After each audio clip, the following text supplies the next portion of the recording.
So, looking ahead to Tulsa, I've been impressed with their team, in particularly.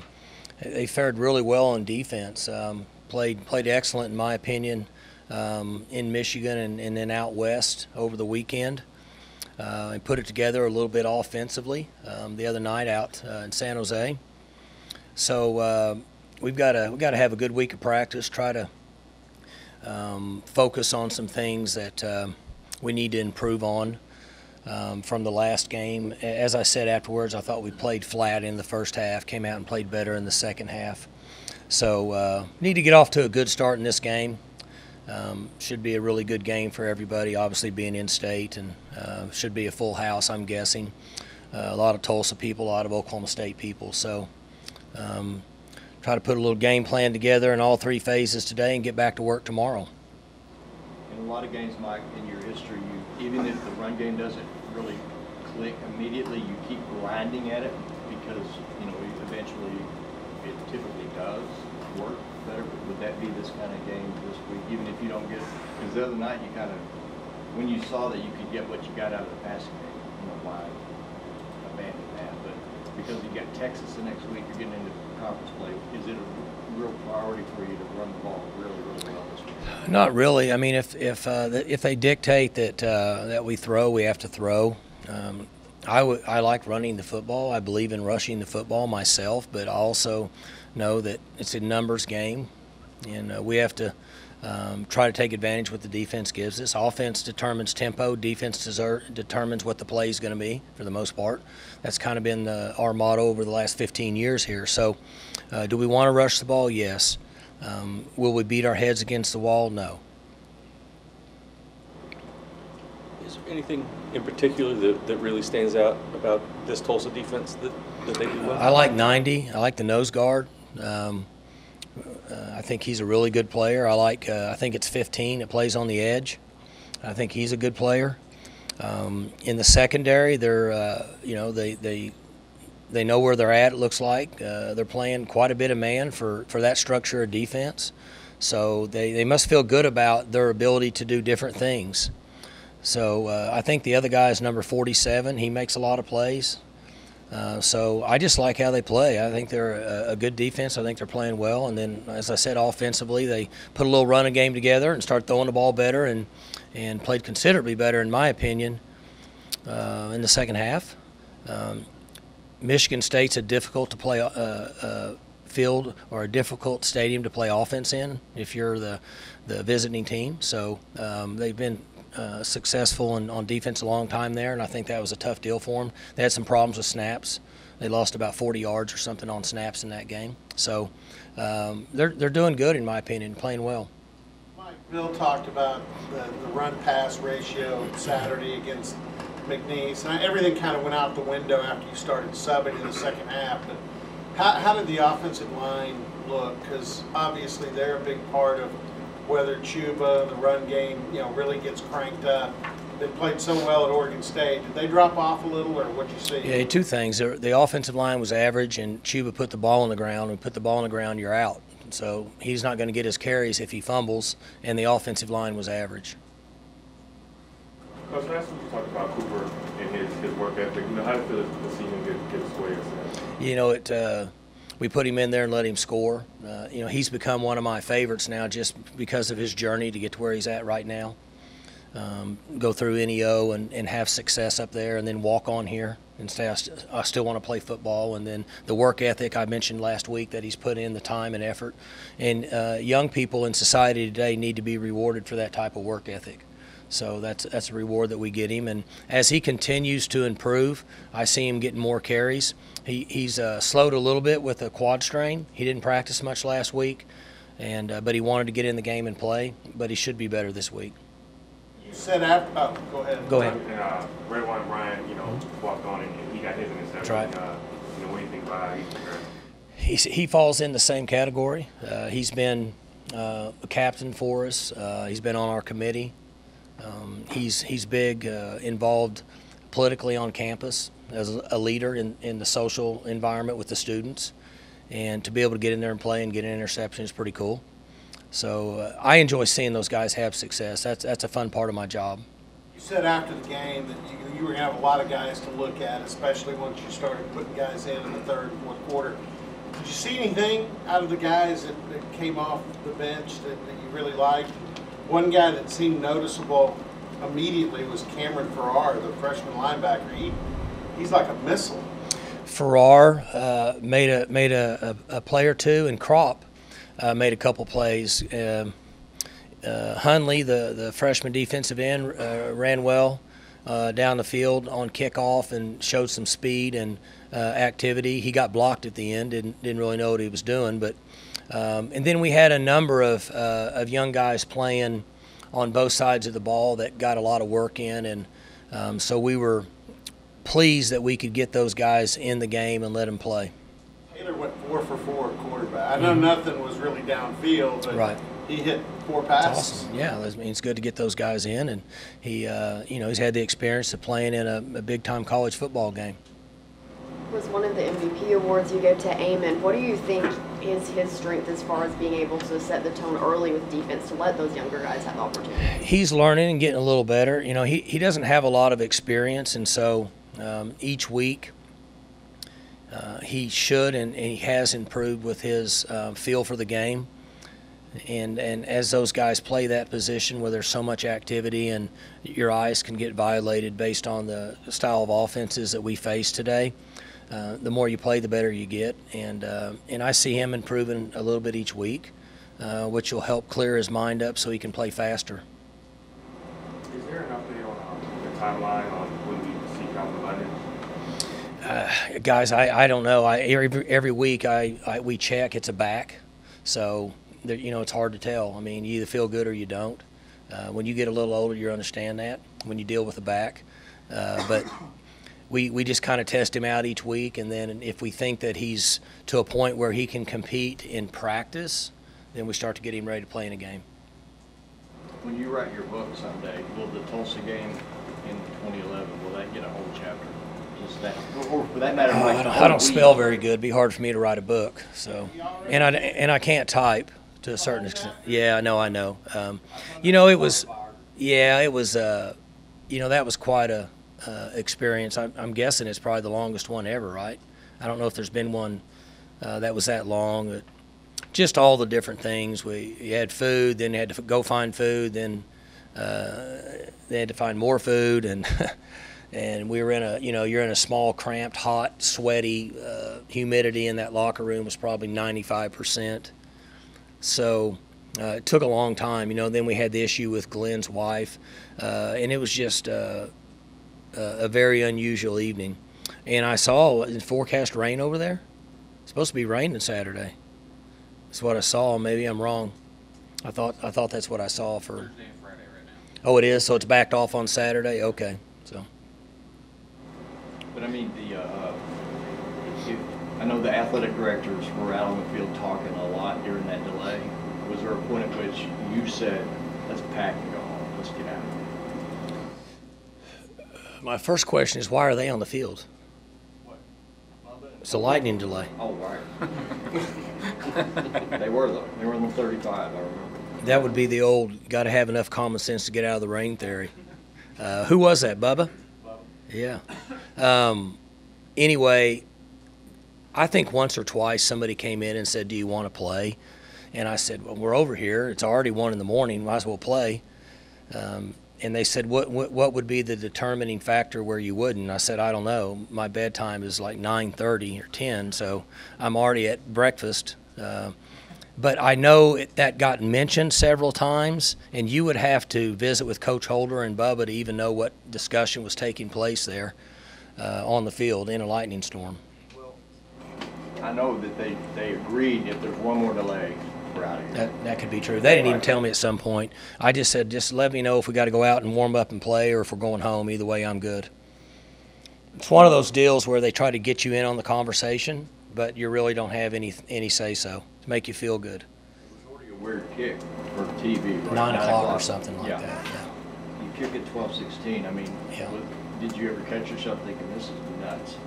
We're out here pregame stretching at 11:45. Yeah, I thought it was unusual, and I'm not a big fan of it. I just don't think it's a good time for college football, and I certainly felt that way when we came out to restretch at about 2 in the morning, and they were still taking TV timeouts. And I asked the referee if he had any control over that. And he said, "Why?" And I said, "Do you think anybody's watching?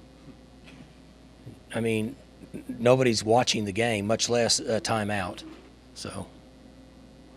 Was all that time in the locker room, you think, a nice bonding experience for that 2011 team? It was hot, and guys were taking their pads off. The room was about like this, and you had 75 players in there that had been sweating. And so I'm guessing that the only bonding was kind of like, well, your generation's different, but when I was a little kid, you used to take family vacations, and they put you in the back seat, and you used to draw an imaginary line where you don't touch your brother or sister. Okay, so I'm guessing their bonding was don't touch me, I'm hot, would be my guess. But I was in a little training room, like another little room where they do taping. The coaches were in there. And so we had the same issue going. We were all kind of like drawing our space. So it was pretty humid. At what point in the evening did you get the notification about Glenn's wife? About what? Glenn Spencer's wife. That was right during the delay, I think. I think it was right during the delay is when somebody told me. Did Bill Young call plays, or did he serve as the coordinator?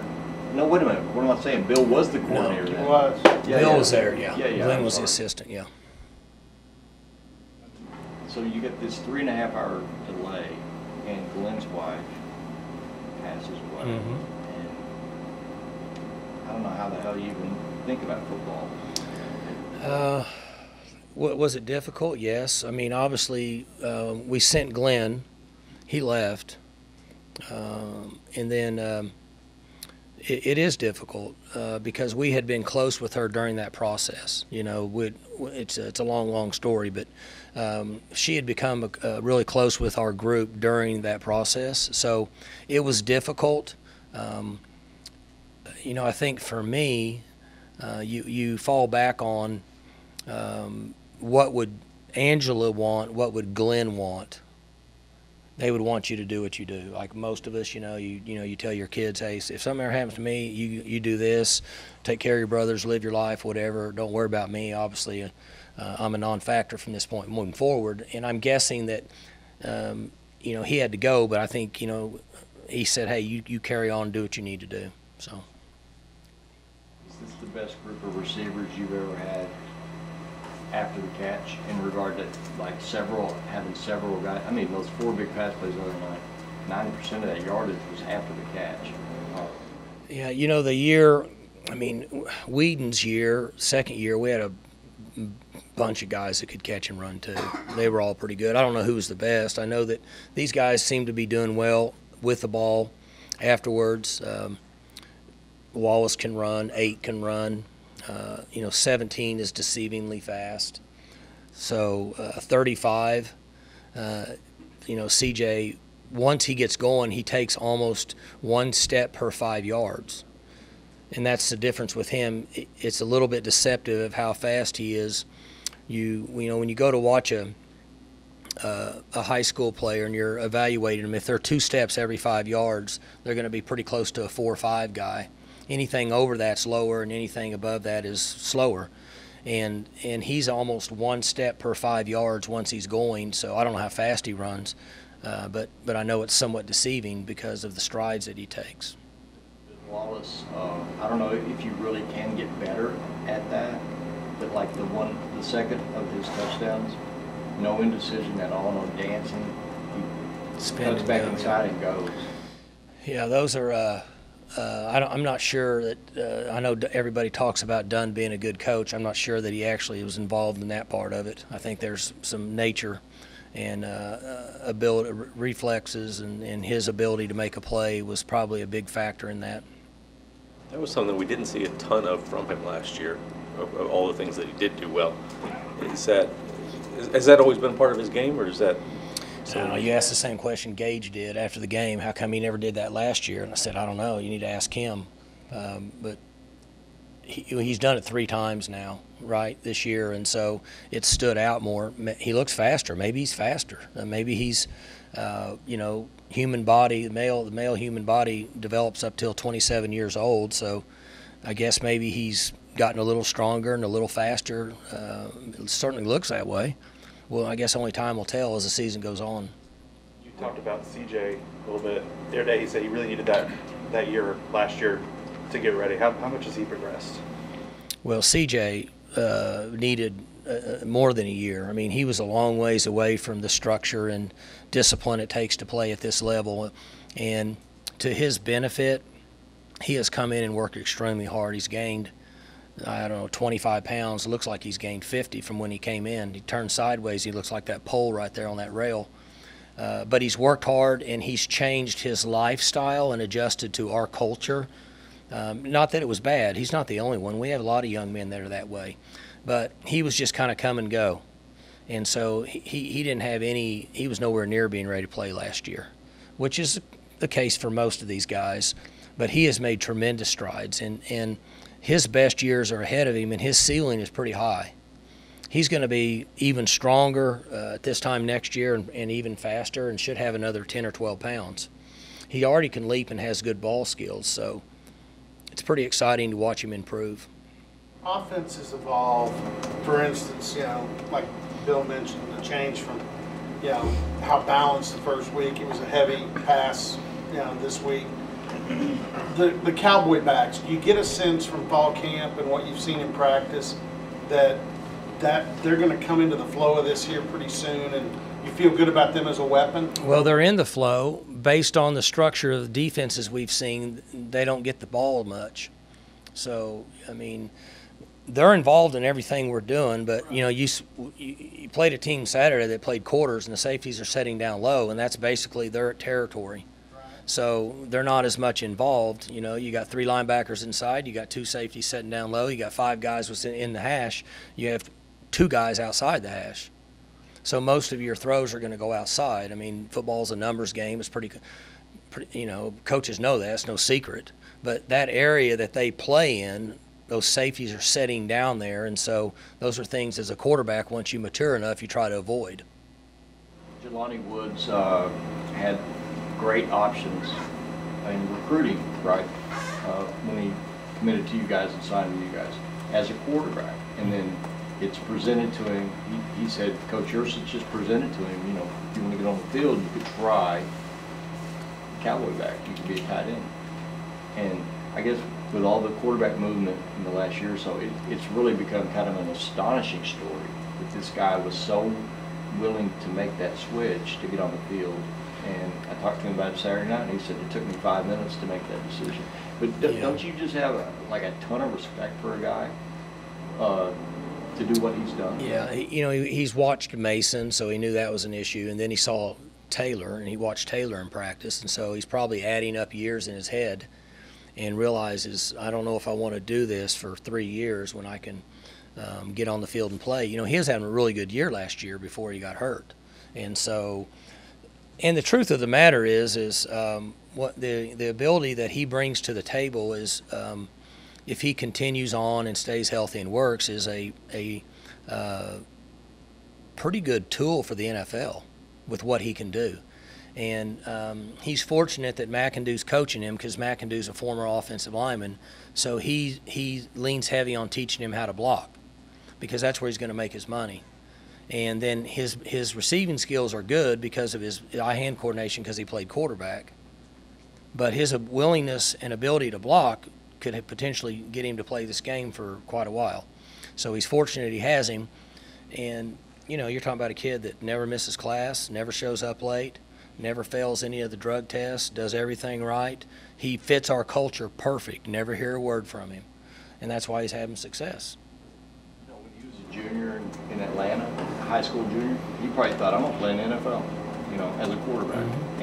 And I thought I was going to, too. I thought I was going to, too. But, I mean, it's one thing for a guy to switch from, like, Donovan from, Donovan's not even a good example because he was a quarterback. He did for a But while, Andre yeah, Sexton right. switches from safety to linebacker or whatever. But to go from quarterback to an effective end of the line blocking guy? Well, yeah, I mean, he's 6'7", and he was a skinny 235 pounds. So I think Rob's got him to 275 now. He may be more than that. I don't know. So he had the structure to make the move. And you know, the reason we asked him, because we knew we had Mason and Taylor for two more years, and there was no reason for him to sit there with the ability he had. If he was my size, he would probably still be a quarterback. About 99 out of 100 guys in that position would just transfer. It could be pretty accurate with all the stuff that's going on now. You know, I don't know if there's any truth to it. All the Dolphins are wanting on the portal. I mean, that's just the first thing you hear, that, you know, a team loses a game and then you hear about guys wanting to be traded. I mean, so it's pretty very common right now. After the first two games, is it a fair presumption that your linebacker play has been about as sound as far as being in the right places? They've been pretty good up to this point.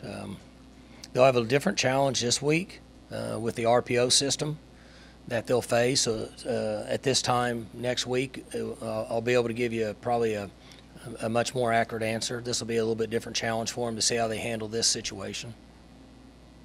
Like Brendan Evers picked up a knock Saturday. Is there any update on his status? He what? Brendan Evers looked like he got a little injured. Oh, Saturday. yeah. I think he's going to be fine. I'll find all that out tomorrow. Coach, as things walk-ons are in your program, I think a couple of guys from Stillwater High here are walking on. What's that mean to have those guys in your program? We have a great relationship with the coaches at Stillwater. They're free to use, not free to use, but they're free to come in our meetings and come to our practices, and so they can do whatever they want. I think it's important that the university and the high school have relationships, not only athletically but should be academically. We need to work together. We're all in the same boat here. So their coaches do a really good job, and then when they have young men that want to play college football and are trying to decide whether they want to go to a level of maybe what people think they can play coming out of high school, or they just want to go to Oklahoma State and be an engineer, then we want them to play football here if they want to play football. Their families here in the community for most of them, and sometimes, well, not sometimes, I mean, most young men aren't gifted enough to play at the highest level, but they still want to play the game. So why not have an opportunity here? So by having a relationship with the high school and athletic department, and then when those young men want to come play for us and walk on, it's a pretty cool situation. You have a lifetime of, you probably faced Tulsa far more than any other non-conference team in your football life. I mean, do you consider Tulsa a rival, or what kind of relationship? I think it's a great in-state game. The reason that we signed the last contract, we went to a 1-1. There's a lot of reasons we did it.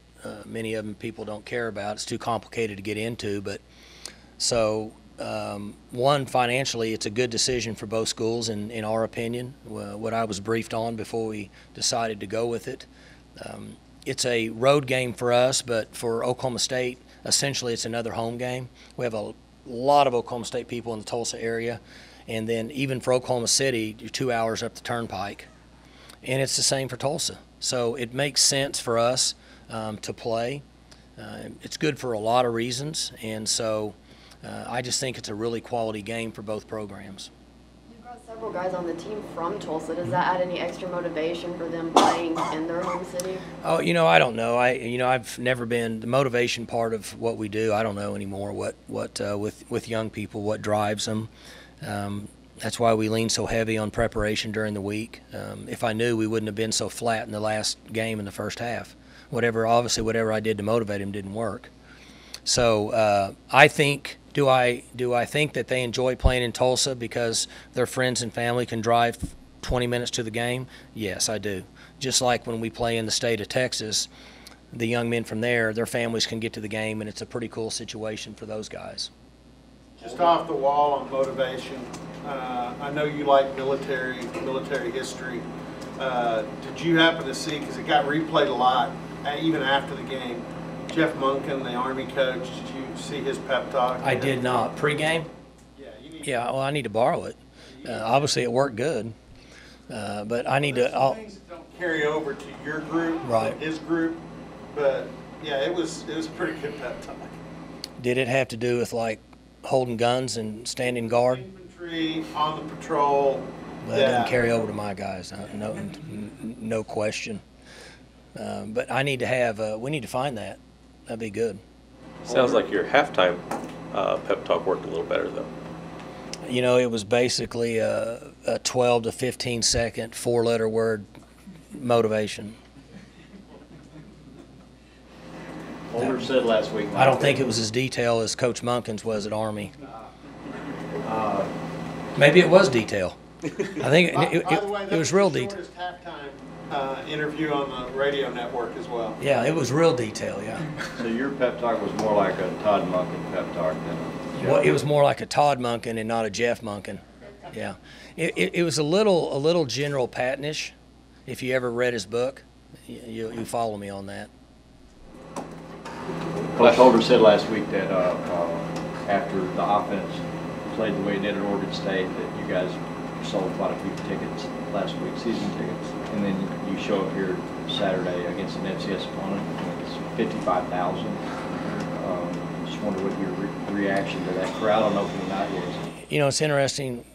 Attendance across the country's down in football and basketball, more so. I don't know what we do about it. There's so many other things going on in life with people, with raising children and access to online streaming and all the reasons. I don't need to get into all that, but and it's, you know, it's easy at times to sit in a parking lot and put a 70-inch big screen and hook up a satellite, have your own beverages and food, and watch multiple games. But just the tradition of going in a game and being in the environment is something that I don't think that you can replace any other place or any other way. We had a good crowd at Oregon State. I mean, I was surprised how many people we had at Oregon State, and then the crowd that we had here. I do think that our people behind the scenes have done a nice job of marketing and sales, but it obviously helps when you win. There's no question.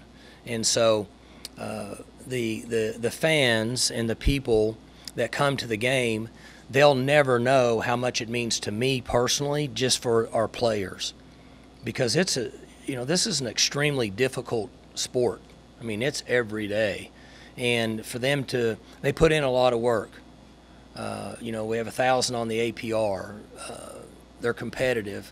Do we win every game? No, we didn't. We're trying, yeah. Are we fun to watch? Probably. We're entertaining. Coach has long hair. We throw the ball down the field a lot.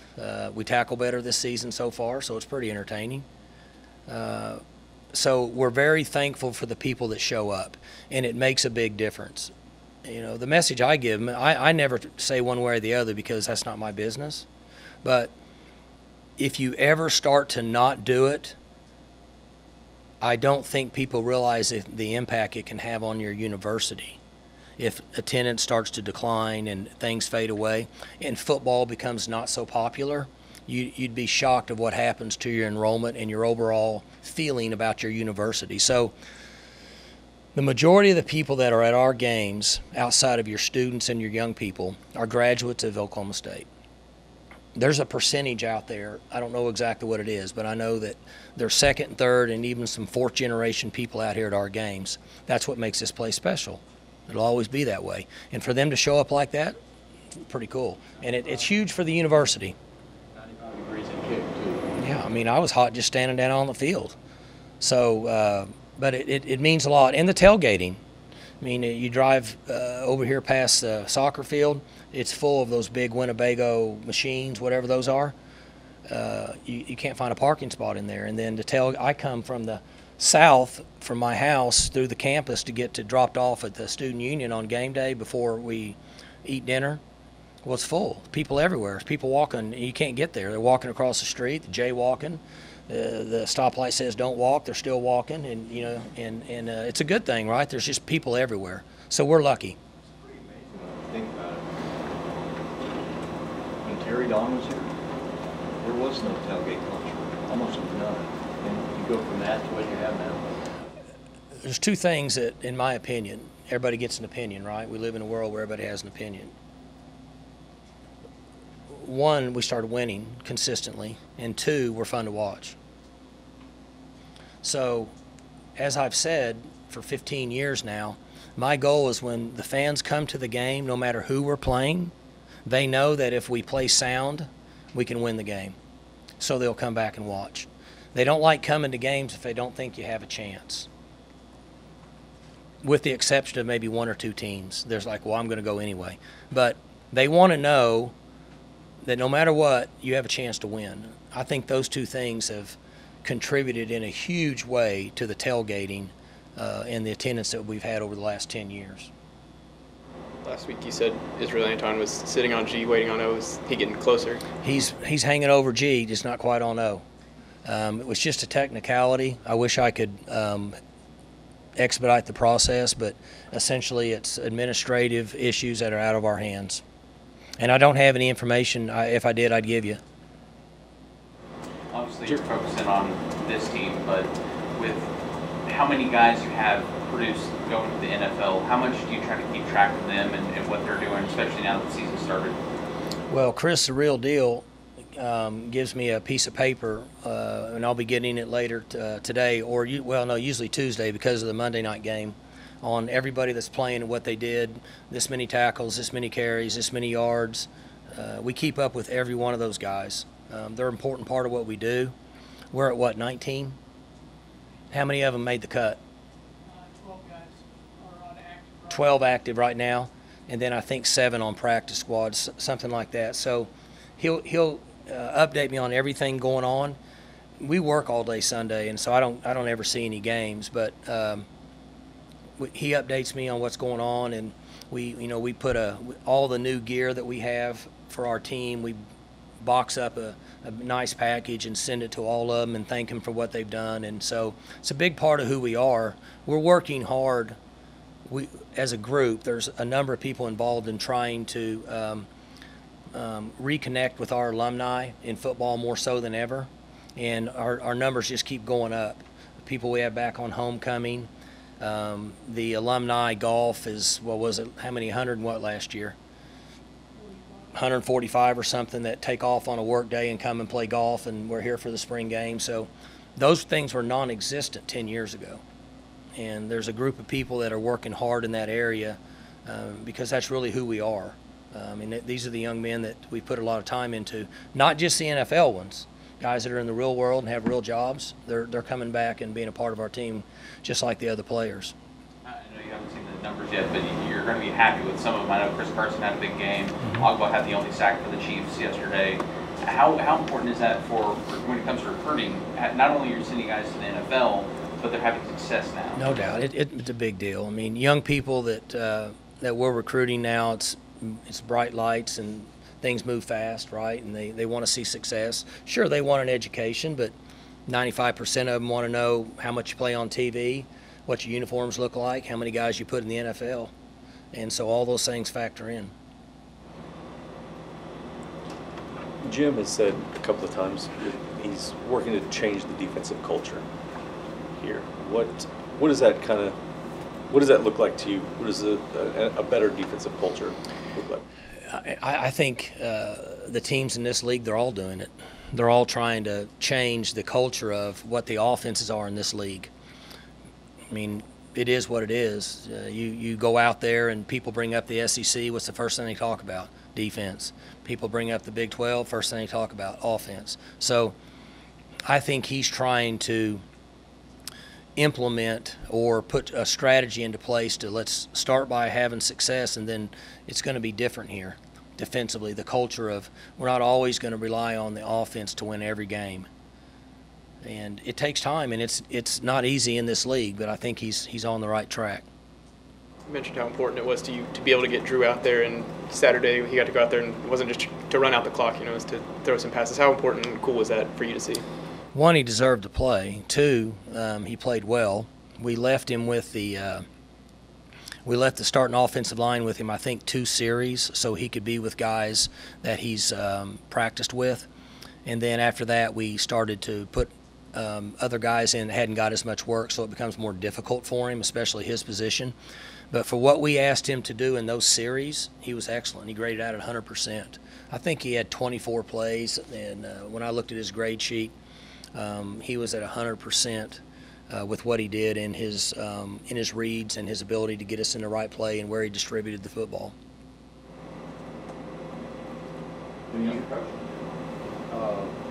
What you got, Bill? No, I'll walk with you for a minute if that's all right. You got it. Yeah, because it's more about Tulsa. All right, guys. Thank you, guys and gals.